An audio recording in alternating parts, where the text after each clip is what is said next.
एक बार फिर जो काम हिंदुस्तान के राजनीतिक इतिहास में कोई दल नहीं कर पाया, बीजेपी ने उसे कर दिखाया। एक साधारण कार्यकर्ता, ग्राउंड से निकला चेहरा और सीधा बीजेपी का राष्ट्रीय कार्यकारी अध्यक्ष। ये कहीं संभव है तो सिर्फ और सिर्फ बीजेपी में। पार्टी ने ये एक बार फिर साबित कर दिया। नाम है नितिन नवीन।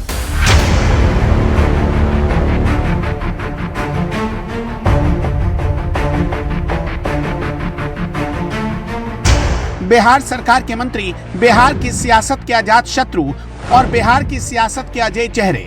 इन दो लाइनों से ही नितिन नवीन को आप पहचान गए होंगे। जैसे ही बीजेपी ने उनके नाम के पर्चे को जारी किया, सच पूछिए तो बड़े बड़े सियासी मठाधीशों को भी यकीन नहीं हुआ। लोग दांतों तले उंगली दबाकर देखने को मजबूर हो गए कि ये सपना तो नहीं है।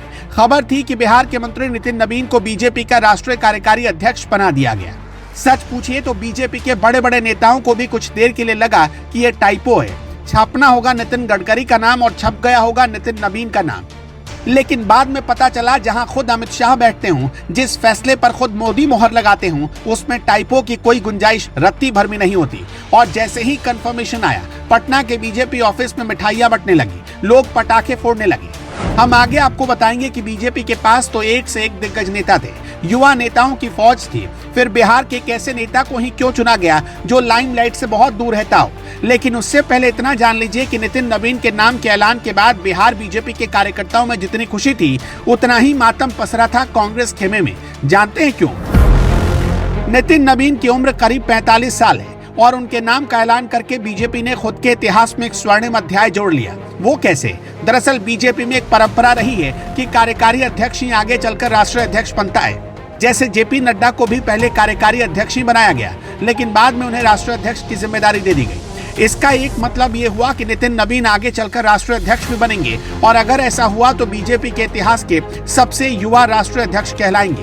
अब कांग्रेस वाले सिर पर हाथ रखकर परेशान है। एक हमारा वाला भी युवा है, 54 साल का युवा। पूरा भारत पैदल ढांग गया, लेकिन अपने घर की पार्टी का ठीक से 2 साल अध्यक्ष नहीं रह पाया। ऊपर से पीएम की कुर्सी तो सपना ही रह गई। और एक बीजेपी है जो युवाओं से भरी है, लेकिन ढूंढ कर लाई तो सीधे इतिहास ही रच दिया। अब जरा नितिन नवीन के बारे में भी जान लीजिए। नितिन नवीन का जन्म 23 मई 1980 को झारखंड की राजधानी रांची में हुआ। नितिन नवीन लगातार 5 बार विधायक रह चुके हैं। इनमें से 4 बार तो पटना के बांकेपुर विधानसभा से चुनाव जीते। एक बार साल 2006 में पहली बार विधायक बने, पटना वेस्ट से जीते। उनके पिता भी बीजेपी में रह चुके हैं और बिहार बीजेपी के संस्थापक सदस्यों में शामिल रहे। नितिन नवीन के पिता नवीन किशोर प्रसाद सिन्हा भी 4 बार विधायक रहे। वो युवा बीजेपी के राष्ट्रीय उपाध्यक्ष भी रह चुके हैं। 2010 से 2013 तक युवा बीजेपी के राष्ट्रीय महामंत्री रहे। 2019 में सिक्किम में बीजेपी के प्रभारी बने।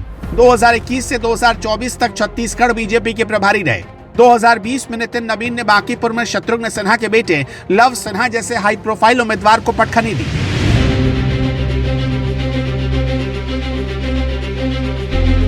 बिहार में जब जब बीजेपी की सरकार आई, नितिन नवीन को मंत्री की कुर्सी मिली। कुछ लोगों को लगता है कि बीजेपी ने एक नए चेहरे को राष्ट्रीय अध्यक्ष बनाने की तैयारी की, लेकिन इसका एक और पहलू भी है। ये पार्टी का एक नया एक्सपेरिमेंट है। नितिन नवीन ने पिता की विरासत से इधर अपना ब्रांड वैल्यू बनाया। ग्राउंड पर एक्टिव रहे, संगठन के साथ लगातार कनेक्ट रहे और मंत्री रहते हुए रोड कंस्ट्रक्शन, शहरी विकास जैसा पोर्टफोलियो संभाला। लेकिन इससे भी अलग असली गेम प्लान तो कुछ और है। बीजेपी ने उन्हें चुनकर साफ कर दिया कि अब संगठन में सिर्फ उम्र दराज चेहरे नहीं, बल्कि जीतने वाले युवा नेताओं को टॉप पर लाया जाएगा। बिहार में बीजेपी पहले से ओबीसी और दलित चेहरे को प्रमोट कर चुकी है। सम्राट चौधरी ओबीसी वर्ग से आते हैं। सम्राट चौधरी को आगे लगाना भी पार्टी की रणनीति का हिस्सा था, लेकिन नितिन नवीन को आगे लाकर बीजेपी ने बिहार से लेकर यूपी तक के सवर्णों को खुश कर दिया। इसका फायदा बीजेपी को 2027 के यूपी चुनाव और 2029 के लोकसभा चुनाव में जरूर मिलेगा। राष्ट्रीय कार्यकारी अध्यक्ष बनने के साथ ही नितिन नवीन बीजेपी के उन गिने चुने युवा नेताओं में शामिल हो गए जिन्हें बिहार से शीर्ष नेतृत्व में जगह मिली है। ये फैसला स्पष्ट संकेत है कि बीजेपी की अगली पीढ़ी का नेतृत्व अब तैयार हो रहा है। सुशील मोदी के जाने के बाद बिहार बीजेपी में एक वैक्यूम छा गया था। कोई लीडर नजर नहीं आता था, लेकिन 1 साल में ही बीजेपी ने 2 चेहरों को तैयार कर दिया। सम्राट चौधरी के साथ साथ अब नितिन नवीन भी बिहार बीजेपी के बड़े चेहरे बन गए। इसके अलावा 2024 लोकसभा चुनाव में बीजेपी को हिंदी पट्टी में भारी नुकसान हुआ।